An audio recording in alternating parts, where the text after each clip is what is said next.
não parar, não precipitar e não retroceder. Então dizer para esse cara, sabe quando nós vamos parar? Nunca. Nunca na sua porca vida. Né?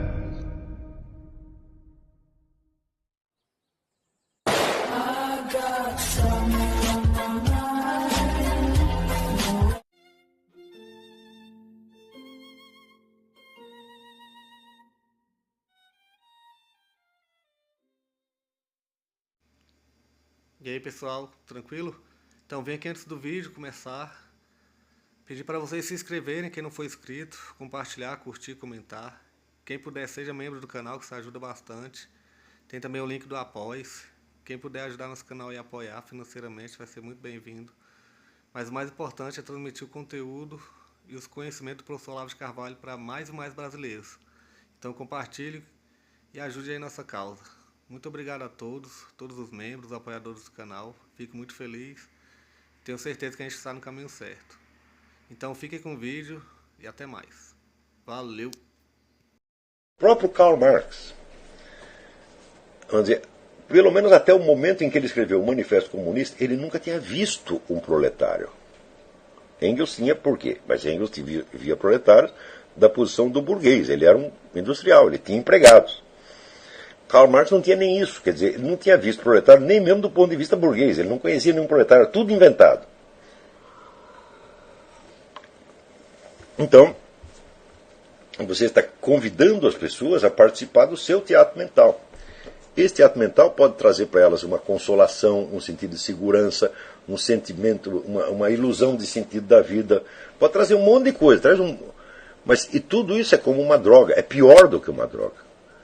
Você cheirar coca não é tão grave quanto isso. Isso aí é de fato uma espécie de arrebatamento. Você é arrebatado para o sétimo céu, né, da beatitude do entendimento, e você vira uma espécie de Deus. Só que tudo isso é fake, tudo isso é falso. E é infinitamente ridículo, e isto é a fonte da pseudo-vida intelectual que hoje nós temos. Toda pessoa que entra numa universidade, a primeira coisa que ela recebe é um convite para ela ser arrebatada para este mundo superior. Então, não é de estranhar, vamos dizer, que a própria linguagem dessas pessoas adquira, logo no começo, por uma espécie de impregnação, por uma espécie de osmose verbal, aquele estilo pedante, meio rococó, você está entendendo? Com que falam, por exemplo, os professores da USP, todos falam assim, todos falam igual. Não é isso? Por que eles têm que falar assim? Porque essa linguagem é necessária para manter a ilusão do eu transcendental. Quer dizer, nós nos arrebatamos todos para um outro plano. Nós somos agora, por assim dizer,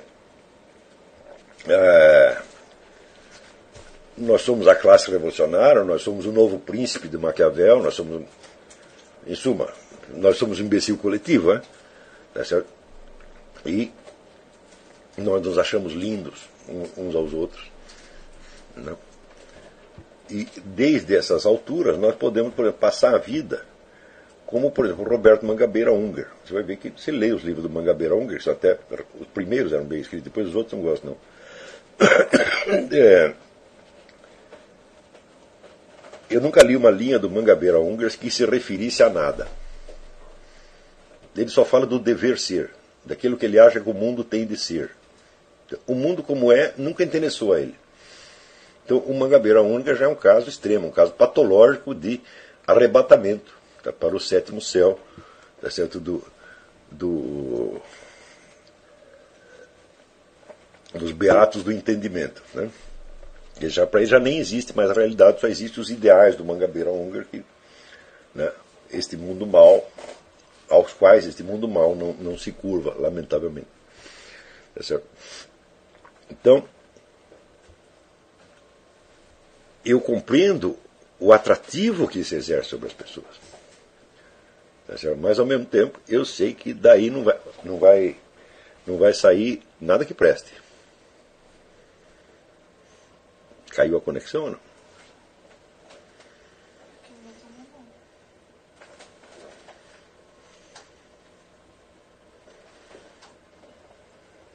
Acho que caiu a conexão só deste aqui.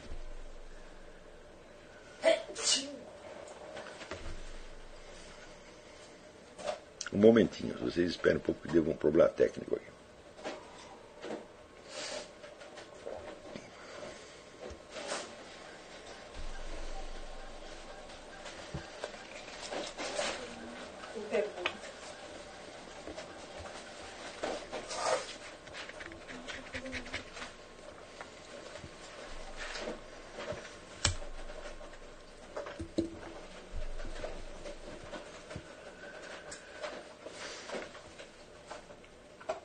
Pronto, voltou. Está tudo normal. Muito bem. É dentro dessa sequência de explicações, nós podemos aproveitar aqui uma pergunta enviada pelo Marcos Maris. Diz ele: é possível fazer um paralelo entre a tentativa de fuga da realidade do indivíduo inserido na perspectiva gnóstica, mesmo assumindo a ótica pós-vida, e a esperança futura prometida por Deus aos que têm fé? Muito bem, claro que é possível fazer esse paralelo, porque uma coisa é uma espécie de caricatura da outra, é uma espécie de ampliação caricatural. Tá certo? Nas últimas semanas, eu tenho estudado muito aqui, com a ajuda aqui da Isabela, o fenômeno do milenarismo. É um elemento importante da formação da mentalidade revolucionária, como a gente está envolvido nessa pesquisa faz tempo, então temos que tirar uma série de dúvidas a respeito do fenômeno milenarista. O que é o milenarismo? O milenarismo é a expectativa ou a esperança de um reino futuro, tá certo, de paz, ordem e justiça, né, a acontecer quando da vinda de Nosso Senhor Jesus Cristo, ou, por exemplo, na perspectiva islâmica, quando da vinda do Mahdi. O Mahdi quer dizer o esperado, quer dizer, ser o grande governante islâmico que vai botar ordem no mundo, tá certo? E inaugurar, então, uma espécie de Estado Mundial Islâmico, onde reinará a justiça, a ordem, etc, etc. O milenarismo é um fenômeno muito antigo na humanidade, tá certo? Antes do cristianismo já existia isso no quadro judaico. Toda a religião judaica é, de certo modo, milenarista, tá certo? Só que é um milenarismo específico, há uma promessa milenarista ali para o povo judeu. Não tem sentido você extrapolar essa promessa para o mundo inteiro, tá certo? Mas acontece o seguinte, acontece que a partir de uma certa época, né, os elementos milenaristas acabaram entrando dentro do cristianismo. Houve duas fases de milenarismo cristão. Primeiro, do século I ao século IV. Depois vem o próprio Agostinho e bota fim nesse negócio. E depois isso reaparece, né, muitos anos depois, quando a autoridade do papado começa a se decompor, principalmente após a transferência do papado para Avignon. Aquilo lá foi uma verdadeira desgraça. Né? A Roma foi invadida, aquilo lá virou um verdadeiro puteiro. Tá, né? Então a igreja estava muito desmoralizada. E aí começa a aparecer uma série de movimentos rebeldes dentro e de fora da igreja, sem contar a pressão do invasor islâmico por fora. Então, neste quadro, ressurgem as ideias, esperanças milenaristas. Todo mundo começa a ficar louco por algum motivo, todo mundo tem algum problema, começa a projetar um futuro maravilhoso.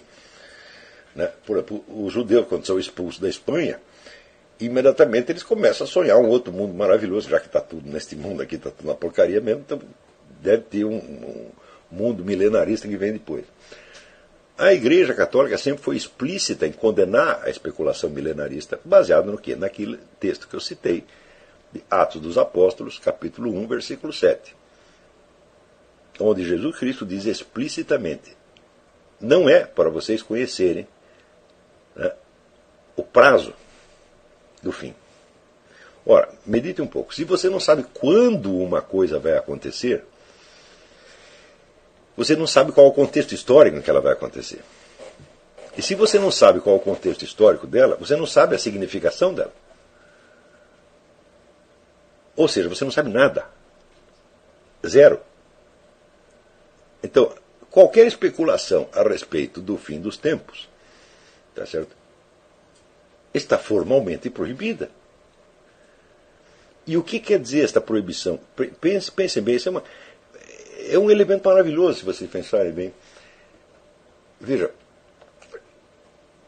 muitas pessoas reconhecem da boca para fora a limitação dos conhecimentos humanos. Por exemplo, Kant reconhecia, né? Todos os filósofos modernos sempre falam os limites do conhecimento humano, né? Mas isso é tudo um flatus vocis. Não é um reconhecimento efetivo. Por exemplo, o pessoal os praticantes da ciência moderna eles sempre falam isso, né? Nossos conhecimentos são limitados, etc, etc. Mas eles entendem a limitação do conhecimento humano, primeiro, como se fosse uma deficiência da realidade. E uma deficiência é uma anormalidade. Claro, nós podemos considerar como uma anormalidade do ponto de vista metafísico, tendo em vista, por exemplo, a doutrina do pecado original. Mas não é nesse sentido teológico que eles falam. É no sentido histórico-temporal. Quer dizer, os nossos conhecimentos são deficientes, mas nós estamos caminhando para a perfeição do conhecimento. Ainda que não alcancemos jamais, o normal seria ter o conhecimento universal, mas nós não temos, infelizmente, por uma limitação nossa, ou a limitação determinada pelo pecado original, ou determinada pela evolução das espécies, tá certo? Pela nossa genética, por algum outro fator desastroso, tá certo? Então nós não temos o conhecimento universal. É uma pena, tá certo? Mas nós estamos fazendo o possível para suprir essa deficiência. E, ao longo de um prazo histórico indefinido, nós acabaremos resolvendo todas essas questões. Esta visão é totalmente alienada. Por quê? A limitação do conhecimento humano é inerente à limitação da vida humana. De que serviria um conhecimento infinito para um ser que tem uma duração finita? Não faz sentido. Quer dizer, um conhecimento infinito supõe uma forma de existência infinita. Então, o conhecimento total supõe existência infinita, não somente a vida eterna humana, note bem. Tá certo? Porque, mesmo dentro da religião cristã, a promessa da vida eterna não diz que você vai saber tudo. Diz que você vai ver Deus, não que você vai ser Deus. Então, é possível que após a morte você fique sabendo alguma coisinha a mais. Tá certo? Mas não tudo. Então, mesmo na perspectiva da vida eterna, você não vai saber tudo. Tá certo? Agora, quanto mais nessa vida aqui. Outra coisa, quando as pessoas apostam, vamos dizer, no progresso do conhecimento, no progresso da ciência, e descrevem a estrutura da evolução cultural como se fosse uma caminhada em direção ao conhecimento universal e perfeito, elas esquecem o seguinte: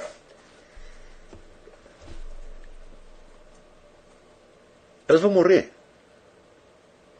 Então, quem é esse nós que vai ter o conhecimento universal e perfeito? Nós, humanidade? A humanidade não conhece nada, só quem conhece são os indivíduos humanos. Quando eu estudo, o meu vizinho não aprende nada necessariamente com isto.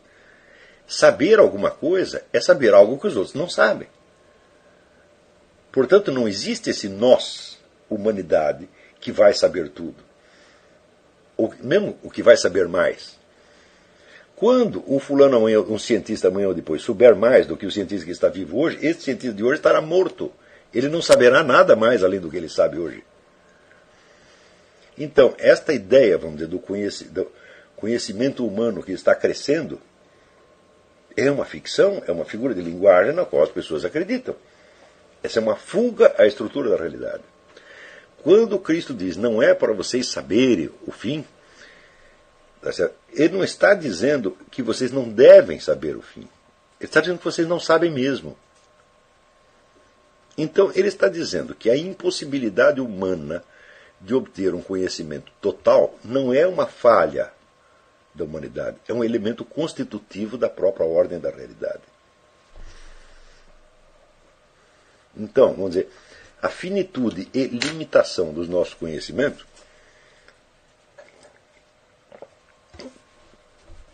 ela não é algo a ser vencido, é algo a ser assumido.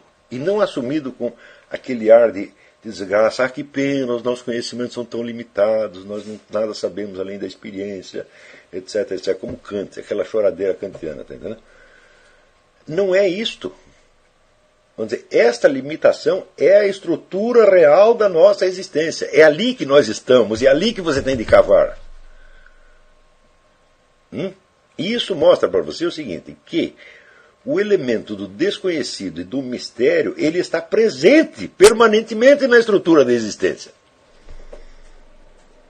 Se você tem, vamos dizer, a expectativa de você alcançar uma iluminação geral que vai te revelar tudo, você se priva de conhecer um dos elementos fundamentais da estrutura da realidade, que é a presença permanente do mistério.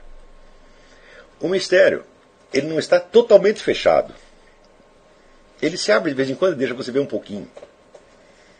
Este pouquinho é precioso, mas você se priva deste pouquinho, tá certo? Se você quer ter tudo. Se você, mesmo reconhecendo a limitação do conhecimento humano, você entende esta limitação como se fosse uma privação, como se fosse um defeito, como se fosse algo a ser vencido, você fugiu da estrutura da realidade. Então, os momentos de abertura que o mistério lhe oferece serão perdidos para você. Está entendendo? O que são esses momentos de mistério? Não são necessariamente, esses momentos de revelação do mistério, não são necessariamente revelação no sentido religioso. Está certo? São simples abertura para você compreender aspectos da realidade que são pertinentes à sua vida e ao seu destino.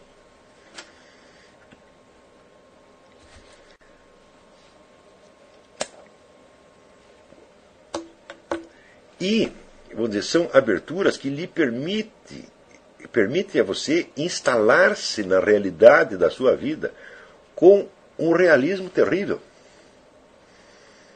Permite você saber onde você está, o que você está fazendo ali, tá certo? E o que você pode esperar no instante seguinte, só no instante seguinte, não amanhã ou depois. Essa espécie de antecipação, na aula passada eu falei da antecipação no conhecimento pelos sentidos. Esta antecipação, que é baseada num conhecimento não verbal, por assim dizer, no conhecimento por presença, tá certo? É um elemento sem o qual você não pode se orientar na realidade. E é isto que você perde quando você quer voar para as alturas do eu transcendental, ou quando você aposta na perfectibilidade infinita do conhecimento humano, ou quando você lamenta, né, ou você fala das limitações do conhecimento humano como se fosse um defeito e não um dado da própria realidade. Quer dizer, a finitude do conhecimento humano é um dos pilares sobre os quais é construída a nossa própria existência. Então, o importante não é vencer o desconhecimento, mas encontrar um modus vivendi com o mistério que lhe permita ter, vamos dizer, uma reação adequada ao mistério. E, portanto, você obter o coeficiente de luminosidade que você precisa naquele momento e naquele lugar para você poder agir, pensar, conhecer e decidir responsavelmente. Isto é o máximo que o ser humano pode alcançar. Isto e não a suprema beatitude do conhecimento. Tá entendendo? E aí, novamente, o mestre nosso é Agostinho. E a filosofia baseada na confissão da sua condição real. Está entendendo? O resto é fuga da realidade. Pode ser gostoso, como um teatro, tá certo? Pode lhe dar uma impressão de beatitude, de prazer, etc. Mas é tudo falso.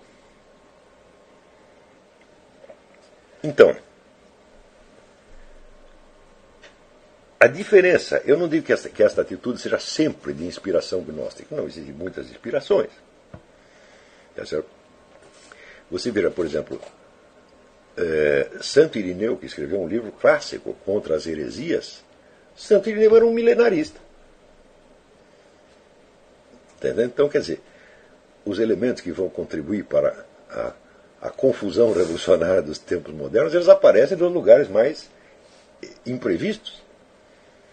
Quer dizer, o maior inimigo das heresias fomentou uma coisa que em si mesma não é herética, porque não forma uma doutrina total, mas é um elemento, vamos dizer, originador de muitas heresias. Então, essa perspectiva milenarista, ela é justa e ela está integrada na realidade se você entende que, primeiro, você não sabe o que é o fim do mundo, você não sabe o que é o segundo retorno do Cristo e você não vai saber jamais. E não adianta especular. Então, aí a única atitude realista, tá certo, é você entregar-se a uma inteligência infinita que sabe o que está fazendo e que não vai te contar o que ela vai fazer. Se você abdica de especular estas coisas, o que acontece? A realidade começa a abrir-se para você. Está entendendo? Você não vai saber o fim do mundo, você não vai transcender a sua condição, mas você vai entender a condição humana, tal como ela é de fato. Você vai cavar onde você está. Entendeu? Então, onde está o petróleo, onde está a riqueza? Está aí onde você está. E a técnica é a do Agostinho, é a confissão, é falar a realidade, é aceitar a condição humana na sua plenitude, onde tudo é precioso, tá certo? Inclusive os detalhes mais irrisórios, os pecados, as misérias, etc. Tudo isto é precioso. Por quê? Porque é a realidade. Entendeu? Então, uma vez, uma aluna minha, que era uma mulher muito bonita, chegou e falou: olha, estou cansada de ser admirada pela minha beleza, eu quero ser admirada pela minha inteligência, meus conhecimentos, etc, etc. Eu falei: minha filha, isso aí é vaidade sua. Por quê? Porque todas essas porcarias que você pensa, é você que está inventando. Ao passo que a sua beleza foi feita por Deus. Vocês admiram você por a sua beleza, estão admirando a obra divina. Agora você quer concorrer com Deus. Você falar o que Deus fez não presta. O que é bom é o que eu mesmo inventei. Então você para com isso. Ao contrário, você tem que, quando você olhar no seu espelho de manhã, você olha assim, veja como você é linda e peça a Deus que lhe dê, vamos dizer, uma personalidade pelo menos digna desta beleza. É o contrário, é a beleza que tem que servir de guia, porque ela é um dado da realidade, ela não é um pensamento seu. E foi de novo.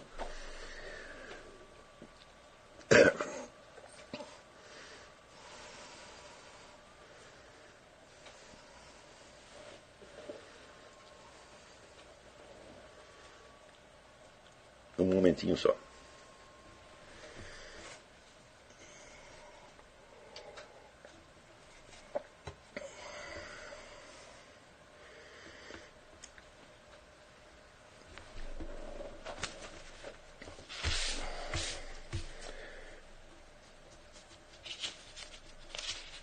Então, o Marcos Maris que fez a pergunta, naturalmente não é só uma resposta à pergunta, essa é a continuidade natural da exposição que eu estava fazendo antes. A pergunta serviu apenas para, vamos dizer, de pretexto. Né? A diferença entre essa perspectiva gnóstica e a perspectiva normal da esperança cristã é que essa esperança cristã, ela sabe que não sabe nada.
Chegamos a mais um final de uma aula, de um vídeo. Espero que tenham gostado.